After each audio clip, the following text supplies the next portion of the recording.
SUV कारच्या अपघातात 3 तरुणांचा जागीच मृत्यू झाल्याची दुर्घटना घडली। राजस्थानच्या बांसवाडा जिल्ह्यातील या अपघातामुळे सगळेच जण हादरले आहेत। अपघाताची माहिती मिळताच घटनास्थळी पोलीस आणि प्रशासन दाखल झाले।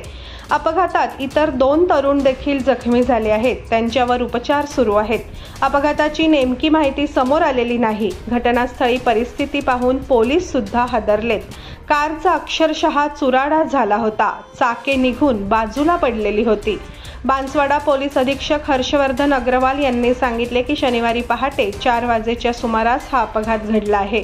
कलिंजरा पोलीस ठाण्याच्या परिसरात नॅशनल हायवे क्रमांक 56 वर बागीदौरा कलिंजरा या दरम्यान हा अपघात झाला। एका फायनान्स कंपनीचे 5 कर्मचारी एसयूव्ही कारने जात होते।